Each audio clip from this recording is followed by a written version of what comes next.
না না না না, ঠিক আছে ভাই, ঠিক আছে, থ্যাংক ইউ দেয়ার কি আছে। সাইফুল ভাই গার্মেন্টস ব্যবসায়ী, তার গুদামের স্টক নিয়ে উনি বেশ চিন্তিত ছিলেন। পার্টির অভাবে মোটামুটি পানির দামে তার স্টকগুলো ছেড়ে দিতে হচ্ছিল। সমস্যাটা হচ্ছে তিনি আসলে জানতেনই না যে টেক্সট বাজার অ্যাপের টেন্ডার বক্সে স্টক লটের একটা মাত্র ছবি তুলে পোস্ট দিলেই সারা দেশের যে ভেরিফাইড বায়াররা তারা স্টক লটের মালের জন্য কিভাবে বিড করে। একজন দুইজন নন, অনেক বায়ারের নক পাবেন আপনি।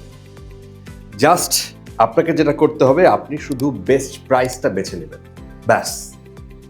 একেবারে হ্যাসেল ফ্রি, কোনো প্রকার কোনো ব্রোকার বা মিডলম্যান ছাড়াই স্টক লটের মাল ক্লিয়ার করতে পারবেন খুব সহজে। বিস্তারিত জানতে চাইলে 10 মিনিটের একটা মিটিং করতে পারেন টেক্সট বাজার টিমের সাথে। তারাই আপনাকে বিস্তারিত বুঝিয়ে বলবে কিভাবে আপনার জমে থাকা স্টক নিমিষেই বিক্রি করা যায়।